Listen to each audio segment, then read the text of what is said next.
그가 우리를 위하여 목숨을 버리셨으니 우리가 이로써 사랑을 알고 우리도 형제들을 위하여 목숨을 버리는 것이 마땅하니라. 누가 이 세상의 재물을 가지고 형제의 궁핍함을 보고도 도와줄 마음을 닫으면 하나님의 사랑이 어찌 그 속에 거하겠느냐. 자녀들아, 우리가 말과 혀로만 사랑하지 말고 행함과 진실함으로 하자. 이로써 우리가 진리에 속한 줄을 알고 또 우리 마음을 주 앞에서 굳세게 하리니, 이는 우리 마음이 혹 우리를 책망할 일이 있어도 하나님은 우리 마음보다 크시고 모든 것을 아시기 때문이라. 사랑하는 자들아, 만일 우리 마음이 우리를 책망할 것이 없으면 하나님 앞에서 담대함을 얻고 무엇이든지 구하는 바를 그에게서 받나니, 이는 우리가 그의 계명을 지키고 그 앞에서 기뻐하시는 것을 행함이라. 그의 계명은 이것이니 곧 그 아들 예수 그리스도의 이름을 믿고 그가 우리에게 주신 계명대로 서로 사랑할 것이니라.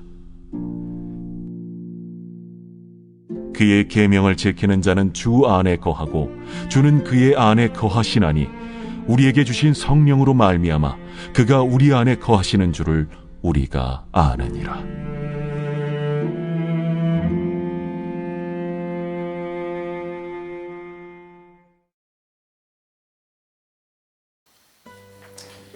여러분 안녕하세요. 오늘 하루도 주님의 은혜 가운데 승리하시기를 바랍니다. 오늘은 공동체 사랑의 성경적인 원리에 대해서요, 우리가 어제 그런 공동체 중심의 이런 교회를 세우기를 바란다는 내용으로 은혜를 나눴는데, 오늘은 좀 거기에 또 더 맞춰서 김영국 목사님의 강의로 좀 대신합니다. 제목은 공동체 사랑의 성경적 원리이고요. 그래서 뭐 제가 거두절미하고 이렇게 한 30분 정도의 말씀이기 때문에 이 말씀을 좀 집중하였으면 좋겠습니다. 여러분 오늘 하루도 그래서 많은 은혜 받으시기를 바라요. 영상 후에는 예수전도단의 하나님께서 당신을 통해 이 찬양을 듣고 우리 영상을 마무리하도록 하겠습니다. 그럼 오늘 하루도 여러분 승리하십시오. 사랑하고 축복합니다. 많은 은혜 받으세요. 하나님을 정말 사랑하는 사람은 그에게 반드시 나타나는 게 뭐예요? 형제 사랑이에요. 적어도 형제 사랑 못하는 것 때문에 갈등하는 마음이라도 있어요. 여러분들 너무 지금 얼굴이 어두워지는 것 같아. 난 형제 사랑을 별로 안 하는데, 이런 생각을 하시는 분들이, 그래, 형제 사랑 우리 잘 못하지만 우리 마음속에 나 이렇게 하면 안 되는데 라는 갈등하는 마음, 나 좀 더 사랑해야 되는데, 좀 더 겸손하게 섬겨야 되는데 왜 나는 이렇게 내 자존심만 세우고 있을까, 이런 생각이 우리 속에 계속 든다는 거예요. 누가 하시는 거예요?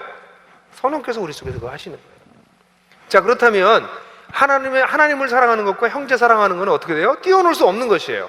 그렇다면 우리가 구체적으로 형제 사랑을 성경에서는 어떻게 얘기하는지 그 성경적 원리를 좀 살펴보도록 합시다.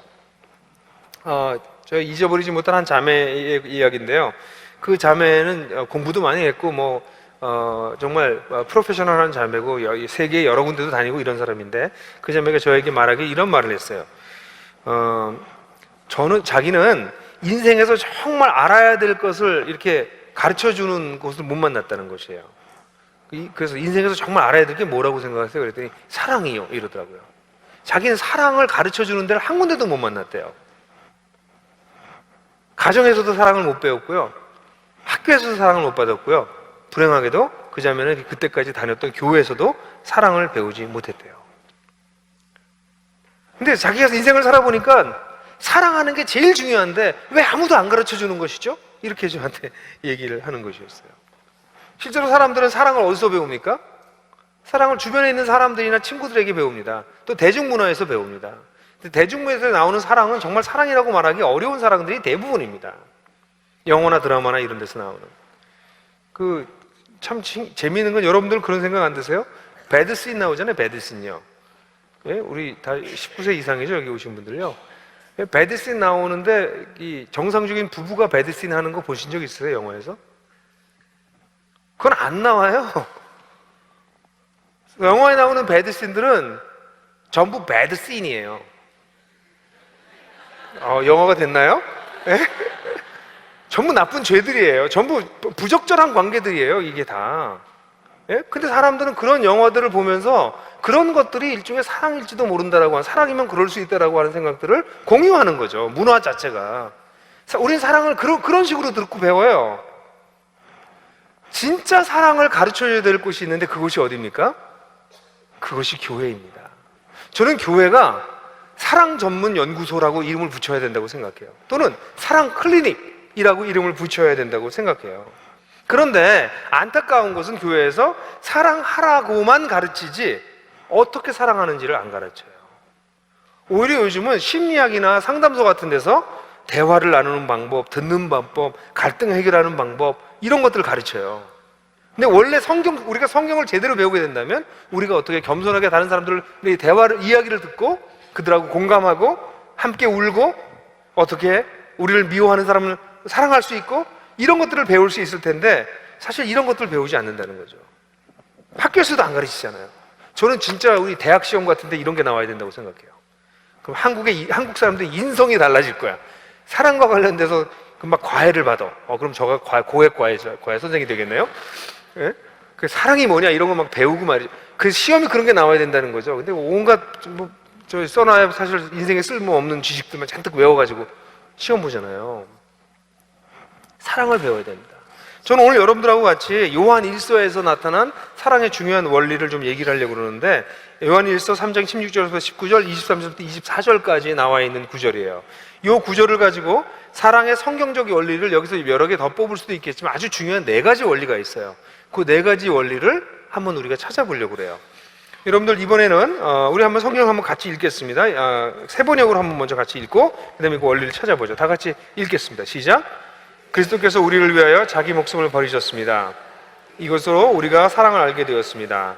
그러므로 우리도 형제자매를 위하여 목숨을 버리는 것이 마땅합니다.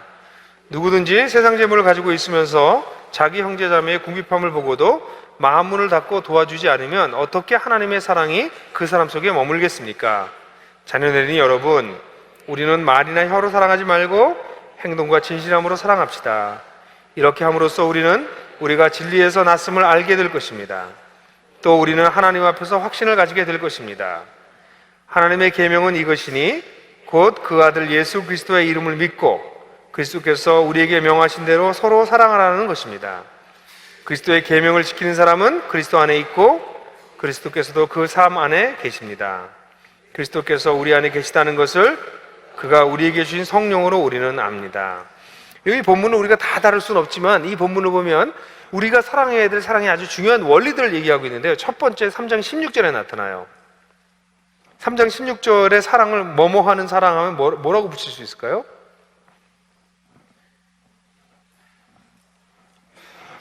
희생하는 사랑 이렇게 붙일 수 있을 것 같아요. 그래서 우리를 위해서 자기 목숨을 버리셨습니다. 그래서 우리가 서로 사랑을 알아니까 우리가 서로 형제자매를 위해서 목숨을 버리는 것이 마땅하다 이렇게 얘기했습니다. 여러분, 희생이 없으면 사랑이 아닙니다.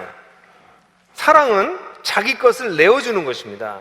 여기 목숨을 버리는 것이 마땅하다고 얘기한 것은 우리가 우리 자신을 희생하는 것의 그 마지막 극한의 한도를, 지극한 한도를 보여주는 것이에요. 우리가 마지막에 줄 수 있는 것이 우리의 생명입니다.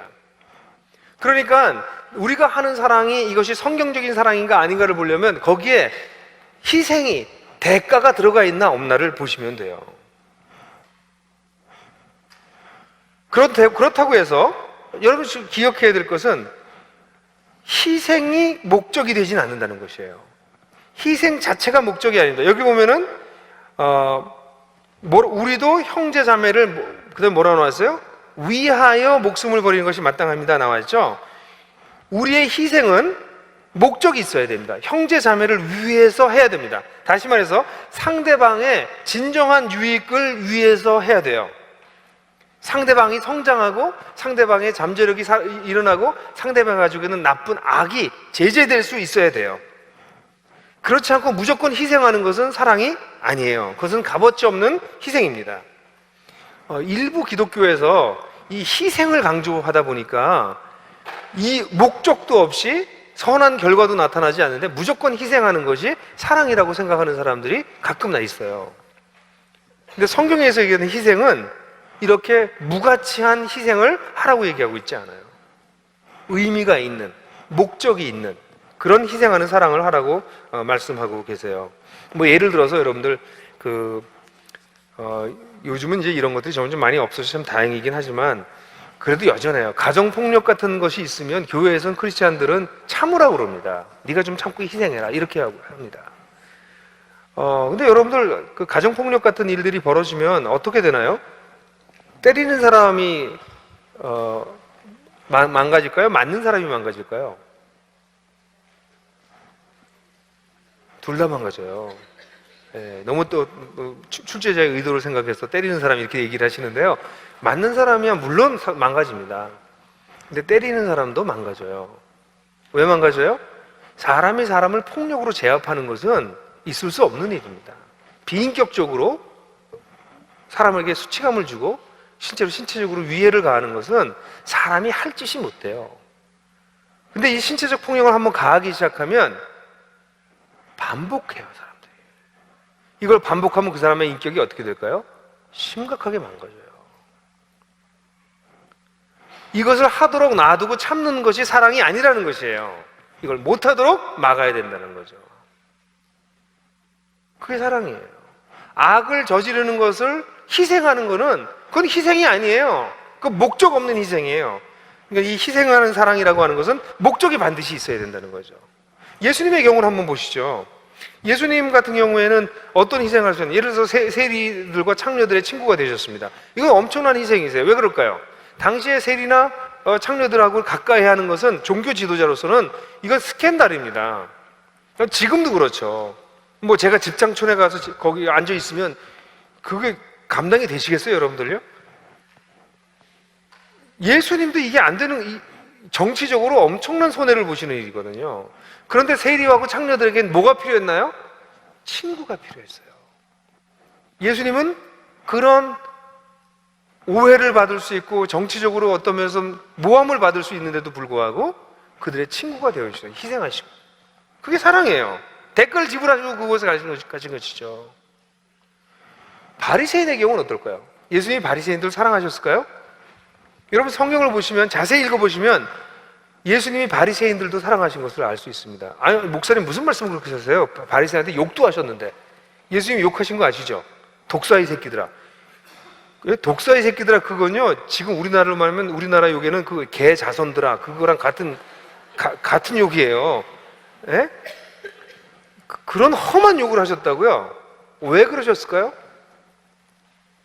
바리새인들은 자신들이 의로운 존재들이라고 생각했고, 자신들이 아주 문제가 없는 사람들이라고 생각했어요.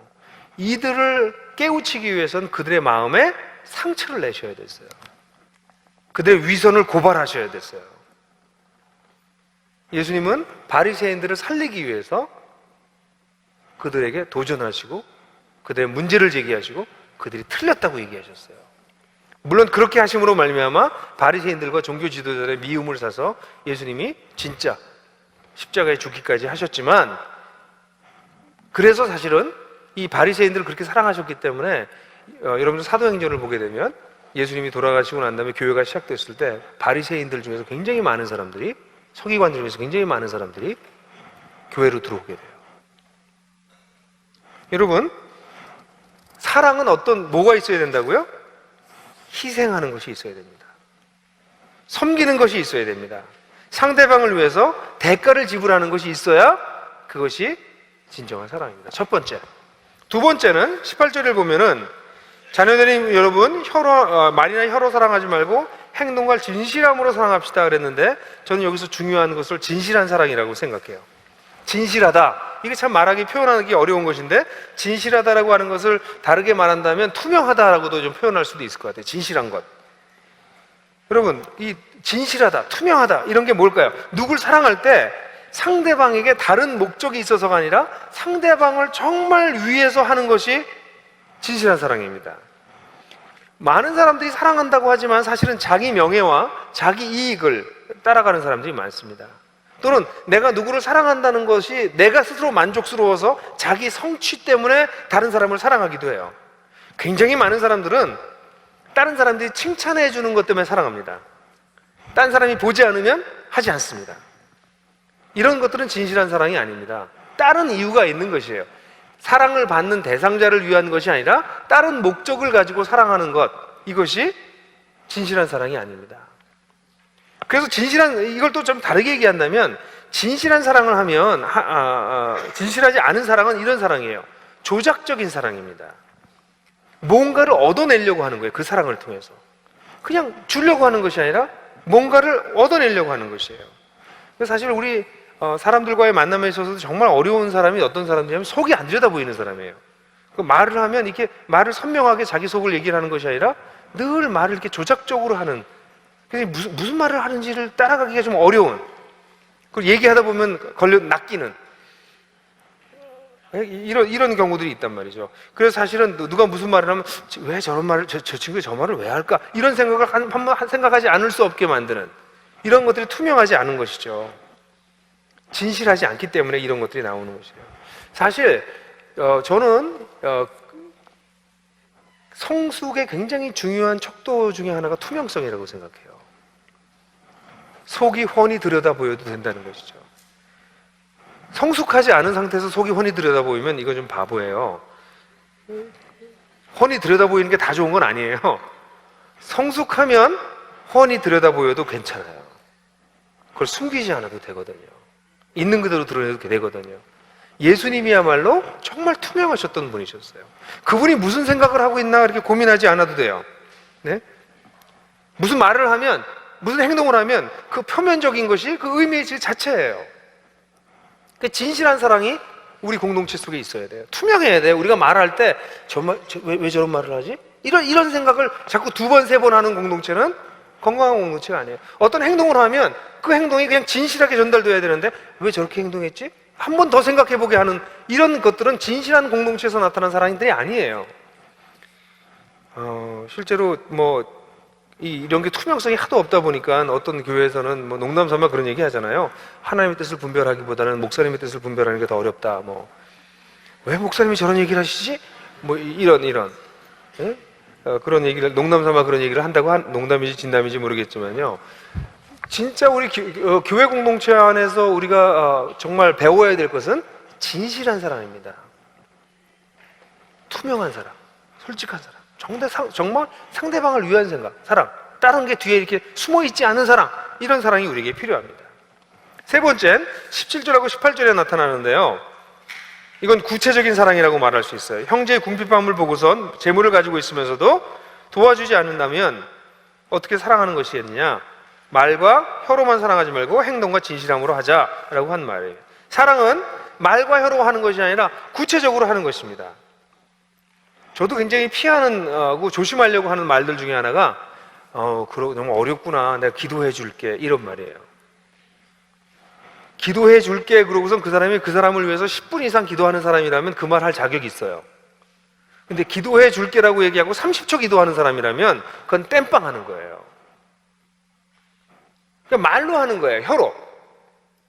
정말 기도해 줄게 라고 얘기를 하려면 정말 시간을 내서 그 사람을 위해서 깊이 중보 기도할 때 기도해 줄게 라고 하는 말이 맞는데 그냥 그래 너 힘들구나, 알았어. 그래서 사실 우리 기도해 줄게 이 기도와 관련돼서 우리 그리스도인들이 쓰는 이런 관용어적인 게 말이 많아요. 기도 한번 해보고 결정하겠습니다, 이런 말은 정중한 거절이라는 건 아시죠? 예? 무슨 기도해보고 결정하겠습니다. 거절한 거예요, 이미요. 근데 예를 들어서 이런 식으로 사실 기도라고 하는 거를 하지 않으면서 말할 때가 너무 많아요. 사실 어려운 일을 겪는 사람들에게 우리가 해야 될 것은 기도해 줄게라는 말보다 그냥 같이 밥 한 끼 같이 먹는 거예요. 우리 밥이나 먹으러 갈까? 이렇게 한마디 하고 같이 밥 먹는 거예요, 같이. 근데 얼마나 우리가 교회 내에서 우리가 말로 때우는데 익숙한지 모르겠어요. 함께 좀 시간을 보내주는 것, 그게 정말 사랑하는 것의 가장 좋은 일이죠. 구체성을 띄어야 됩니다, 우리가 사랑하려면. 우리 교회 내에서 우리 싱글들 굉장히 괴롭히는 말이 그거잖아요. 야, 올해는 시집 가야지, 국수, 야, 올해는 국수 한번 먹자, 우리 이렇게 얘기를. 그러지 말고 좀 소개를 시켜줘야지. 저는 여기 이 면에서 너무 능력이 없어가지고 제가 그런 말은 안 해요, 절대로. 올해 시집 가야지. 예, 제가 좀 능력이 있어서 우리 자매들 데이터베이스를 좀 충분히 가지고 있고, 근데 요즘 시장에 상품들이 안 나와 있어가지고요. 근데 약간 너무 힘들어요. 여러분, 말로만 하는 것이 사실은 사람들이 들을 때 금방 알아요. 조금만 시간이 지나면 그건 사랑이 아니에요. 구체적으로 하셔야 됩니다. 제가 들었던 이야기들 중에서 정말 감동받았던 것은 어떤 가정교회 식구들 중에서 좀 몸이 좀 건강하지 못해서 좀 빌빌하는 형제가 하나 있었는데, 그 형제를 위해서 가정교회 식구 목자님이 그 형제를 위해서 보약을 다려서 줬대요. 그때 그 형제가 저에게 말하기를 이런 말을 했습니다. 내 가족도 한 번 내게 보약해 준 적이 없는데 보약을 한 번 받았을 때 그게 얼마나 깊은 감동이었는지 모른다. 예? 사랑은 야, 너 몸이 몸이 약하니까 너 운동 좀 해라. 야, 밥 좀 제때 먹고. 이렇게 말하는 건 누구나 다 할 수 있는 거라는 거죠. 그래서 너무 안 돼 보이면 그럼 좀 돈을 모아서 보약 한 제 해주는 게, 그럴 수 있다면 그게 진짜 사랑이지, 말로는 얼마나 쉽게 그렇게 말할 수 있겠어요. 성경에서는 사랑을 어떻게 하라고 하냐면 말과 혀로 하지 말고 구체적으로 하라고 얘기하고 있어요. 우리 교회에서는 지정헌금이라고 하는 제도가 있는데, 저는 이게 모든 교회에 다 좀 사용됐으면 좋겠어요. 우리 교회에서는 지정헌금을 하면 무슨 형제를 위해서 이 헌금을 합니다. 그러면 교회는 그 헌금을 그 형제에게 그냥 전해주잖아요. 그래서 우리 교회에서는 사실 매달마다 이런 식으로 지정헌금으로 돌아가고 형제자매들 간에 나누고 있는 금액이 굉장히 커요. 제 전체적으로 우리 교회 1년 예산을 보니까 1년 예산의 거의 10%에 해당할 정도가 그렇게 지정헌금으로 교회 공동체 내에서 돌아다니고 있거든요. 좀 굉장히 좋은 전통이라고 생각해요. 성도들 가운데 어려운 걸 보게 되면, 경제적으로 어려운 걸 보게 되면 내가 직접 주면 구체적이긴 하나 받는 사람이 부담스럽잖아요. 그죠? 그런데 교회에 헌금을 해서 교회가 그 헌금을 그 형제에게 무명으로 이렇게 전해줄 때 굉장히 아름다운 일이라고 생각을 해요. 그래서 그러면 또 그 형제가, 또 그 형제나 자매가 감사하다는 카드를 교회에 보내요. 그럼 교회는 누가 헌금한 줄 아니까 그거를 다시 그 헌금한 형제에게 보내기도 하죠. 교회가 우체국이 되는 거죠, 일종의. 저도 최근에 이렇게 그 헌금을 받았는데요. 제가 경제적으로 어려워서가 아니라 목사님을 좀 격려하고 싶었던 것 같아요.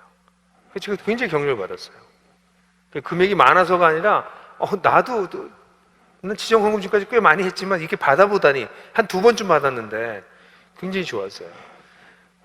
또 이렇게 얘기를 하면 저 의도는 뭘까? 이렇게 생각하면 안 된다는 거야, 이게. 이거 진실하게 그랬다고 얘기를 하는 거예요. 네? 어쨌든 사랑을 어떻게 해야 된다고요? 구체적으로 해야 돼요. 그래서 사랑을 하실 때 내 사랑이 구체성을 얼마나 띠고 있는가를 검토를 해보셔야 됩니다. 말로만 하는 거는 가능하면 이제 좀 피하십시오. 그 뻔한 얘기들 이거 점점 줄이십시오. 그게 필요하겠습니다. 마지막으로 사랑은 3장 23절부터 24절까지인데요. 이 사랑의 이름을 짓기는 조금 어려울지 모르겠어요. 23절 24절을 보면 하나님의 계명은 이것이니 곧 그 아들 예수 그리스도의 이름을 믿고 그리스도께서 우리에게 명하신 대로 서로 사랑하라는 것입니다. 그리스도의 계명을 지키는 사람은 그리스도 안에 있고 그리스도께서도 그 삶 안에 계십니다. 여러분, 이걸 어떤 사랑이라고 얘기를 할까요? 저는 이것을 중심이 있는 사랑이라고 이름을 붙였어요. 왜냐하면 여기 이 사랑을 보면 거기 명하신 대로 서로 사랑하라는 것입니다 하기 전에 예수 그리스도의 이름을 믿고 명하신 대로 서로 사랑한다는 얘기를 하고 난 다음에 24절에는 그 계명을 지키는 사람은 그리스도 안에 있고 그리스도 그 안에 계신다는 확신을 갖게 된다는 얘기를 하고 있어요. 여러분, 우리의 사랑은 단순히 측은지심으로 사랑하는 사랑이 아니고요, 그리스도의 이름을 믿기 때문에 사랑하는 것입니다. 우리의 사랑의 중심은 우리가 전 강의에서도 얘기했지만 그리스도께서 우리 그리스도의 이름을 믿어서 그래요. 그리스도의 이름을 믿는다는 게 무슨 뜻이에요? 여러 번 얘기했지만 그리스도께서 하신 일을 믿는 것이에요. 그리스도께서 무슨 일을 하셨어요? 그리스도를 통해서 우리를 하나님의 자녀로 만들어 주셨어요. 그도 하나님의 자녀로 만들어 주셨어요. 그리스도의 이름을 믿기 때문에 그것을 의지해서 그의 명령을 따라서 우리가 서로 사랑한다고 하는 것이에요. 하나님이 우리를 사랑하셨기 때문에, 하나님이 그를 사랑하고 나를 사랑하셨기 때문에 우리가 다른 사람을 사랑하는 그런 중심이 있는 사랑을 해야 된다는 거죠. 느낌이 있어서 사랑하는 것이 아니라는 것이죠. 이것이 이거 하나님을 이 형제자매들 사랑하겠다고 결단했기 때문에 나오는 것이라고 하는 것이죠. 많은 사람들이 그런 얘기를 해요, 저한테. 뭐 도와주고 싶은 마음도 안 생기고 사랑하는 마음도 안 생기는데 이거 하는 건 위선이 아닙니까? 여러분 그런 질문 많이 안 받아보셨어요? 서로 사랑하라고 그러는데 지금 사랑하는 마음도 안 드는데 정말 그렇게 이뻐 보이지도 않는데 억지로 사랑하는 건 위선이 아닙니까? 그런 얘기를 해요. 그럼 제가 그 친구한테 그렇게 얘기를 하죠. 야, 너 그 사랑 생기길 기다리다가는 언제 사랑하겠냐? 여러분, 우리가 사랑이 생겨서 속에서 이렇게 뭐가 흘러나와서 사랑하는 건 누구나 할 수 있어요. 기독교의 사랑은 그런 사랑이 아닙니다.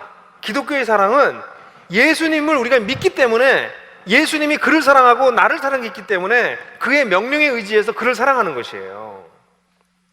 손양한 목사님 잘 아시잖아요. 손양한 목사님이 자신의 아들을 죽인 그 공산당 청년을 자기 아들로 삼았을 때 그 자기 아들을 죽인 공산당 청년이 사랑스러워서 자녀로 삼은 게 아니라는 거죠. 하나님의 명령에 억지로 순종한 거죠. 나중에 그분의 고백을 들으면 같이 식사를 하다가 몇 번씩이나 속에서 토할 것 같이 올라와서 밖으로 뛰쳐나갔다고 얘기를 해요. 그게 위선이라고 생각하세요? 아니요. 그리스도의 이름을 믿고 그리스도의 명령에 순종하는 사랑이 중심 있는 사랑입니다. 이게 기독교 사랑입니다. 측은지심으로 사랑하는 기독교가 사랑이 아니에요. 자비심, 우리 속에서 나오는 자비심으로 사랑하는 사랑이 아니에요. 우리가 사랑하고 싶지도 않고 사랑할 능력도 없지만 하나님께서 사랑하라고 말씀하셨기 때문에 거기 순종하는 것이 그게 기독교의 사랑이에요. 그래서 우리 속에 계신 성령께서 이렇게 확신을 주시기 때문에 사랑하는 것이에요. 성령께서 우리를 이끌어 가시기 때문에 사랑하는 것이에요. 성령께서 도와주시기 때문에 우리가 억지로 사랑하는 것이에요. 그러니까 여러분들 가운데 정말 마음에 안 드는 사람이 있고 미운 사람이 있고 굉장히 날 걸리적거리게 하고 나를 신경 쓰이게 하고 아주 자꾸 이렇게 저를 건드리는 사람들이 있잖아요. 그런 분들을 위해서 하실 수 있는 거는 그분에게 정말 필요한 선물을 하세요. 그 사람에게 정말 필요한 게 뭘까? 사랑을 먼저 표현하세요. 먼저 사랑하세요. 사랑스럽지 않죠? 좀 사라졌으면 좋겠죠? 먼저 사랑하세요. 그게 중심 있는 사랑이에요. 여러분 이 네 가지 사랑을 한번 가만 보세요. 첫 번째는 뭐였죠?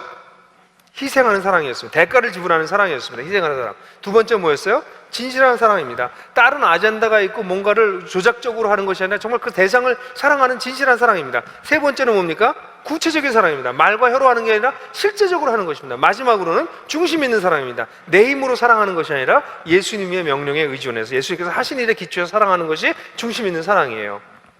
그러고 보면 이 네 가지 사랑은 예수님에게서 다 나타났습니다. 예수님이 어떠셨습니까? 예수님은 십자가에서 죽으시기까지 희생하셨습니다. 예수님은 그가 행하셨던 모든 일들이 진실하게 사랑하셨습니다. 그리고 그의 사랑은 늘 구체적이셨어요. 그 현장에 늘 같이 가셨어요. 그리고 예수님의 사랑은 하나님으로부터 오는 사랑이었습니다. 하나님의 사랑을 받아 그 사랑으로 사랑하는 하나님의 사랑으로 사랑하신. 그래서 예수님의 사랑을 잘 보면 이 형제 사랑의 원리가 그대로 드러나는 것을 보게 됩니다. 여러분, 이 사랑을 훈련하고 배우셔야 됩니다. 이 사랑을 훈련하고 배우셔야 돼요. 이 네 가지 원리를 지금 말씀드린 것, 이 네 가지 원리만 마음속에 잘 간직하고 있으면서 여러분들이 누군가를 사랑해야 될 때 이 원리를 적용해 보시면 여러분들의 사랑은 굉장히 지혜롭고 놀라운 속도로 발전할 것입니다. 사랑은 그렇게 자라나는 것입니다. 사랑은 자연스럽게 발생하는 것이 아닙니다. 성경에서 얘기하는 사랑은 그렇게 자연스럽게 발생하는 것이 아니라 거기 본문에 보면 제가 밑에 써놨는데 한번 같이 읽어볼까요? 시작! 사랑은 느낌에 의하여 자연스럽게 발생하는 것이 아닙니다. 결단에 의하여 시작되고 인내로 유지되며 지혜로 성숙하는 것이 사랑입니다. 그러나 많은 사람이 이러한 사랑을 어떻게 하는지를 어디에서도 배우지 못하고 있습니다. 그리스도의 공동체는 이러한 사랑을 배우고 실천할 수 있는 최고의 환경입니다. 형제 사랑을 몸으로 살아내는 공동체, 그것이 바로 교회입니다. 사랑은요, 기독교의 사랑은 결단에 의해서 시작돼요. 그리고 인내로 유지돼요. 그리고 지혜로 성숙합니다. 그게 성경의 사랑입니다. 그러니까 세상의 사랑하고 달라요. 저는 교회가 이 사랑을 배우는 곳이어야 된다고 믿어요. 이 사랑의 훈련장이 교회라고 저는 믿어요. 사실 우리는 예수가 아니면 절대로 만나지 않았을 사람들이 많아요, 여기에. 만약 세상 사회에서 만났으면 아유 너 안 보고 말지 할 사람이 우리 참 많다고, 우리들 사이에. 그런데 우리가 그리스도 때문에 모여서 함께 산다는 것이죠. 여기야말로 사랑을 훈련할 수 있는 최고의 환경이에요. 여기서 사랑해야 됩니다. 사실 하나님께서 사랑을 배울 수 있는 그 공동체를 두 개를 주셨는데요, 하나는 가정이고 하나는 교회입니다. 그런데 많은 사람들이 가정에서 사랑을 못 배워요. 그러니까 교회에서 우리가 이렇게 사랑을 배우고, 여러분들께서 이 배운 사랑을 가지고 어디서 적용하셔야 돼요? 여러분 가정에 가셔서 적용하셔서 여러분들 자녀가 어릴 때부터 이 사랑을 배우고 클 수 있게 하셔야 돼요. 그럼 그런 아이들이 사회와 교회에 나가서 사랑하는 법을 보여줄 거란 말이죠. 그래서 교회와 가정은 어떤 면에서는 사랑을 배우고 익히는 것을 위해서 하나님께서 만드신 두 개의 굉장히 중요한 보완적인 공동체예요. 그러나 가정들이 너무나 많이 깨어져 있기 때문에 지금 교회들이 이 사랑을 가르치고 배우고 훈련하고 연습하는 것들을 도와줘야 된다는 것이죠. 저는 교회 그러면 우리들 마음속에 우리 모두에게 가장 먼저 떠오르는 것이 사랑, 이렇게 떠오르는 날이 오기를 바라요. 어떤 조직도 프로그램도 목사님 설교고 이런 것이 중요한 것이 아니라 교회는 하나님을 아버지로 여긴 사람들이 서로 사랑하는 곳이다. 그곳에 가면 쉴 수 있다. 그곳은 안전하다. 그곳은 세상 어디에서도 만날 수 없는 사랑이 있는 곳이다. 그게 하나님께서 원하시는 교회의 모습입니다.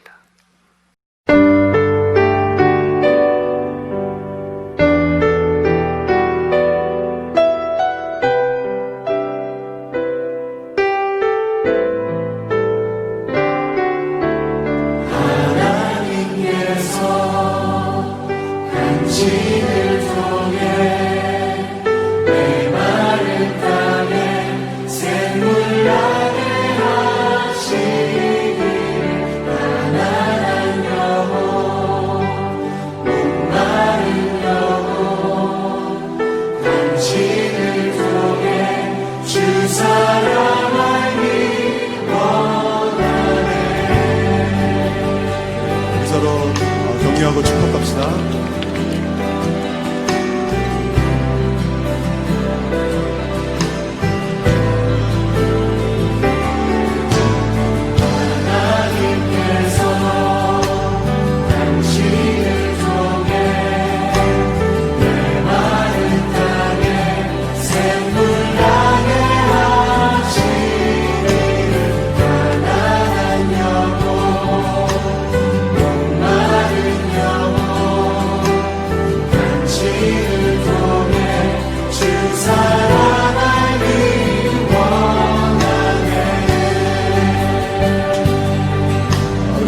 다른 분 찾아가셔서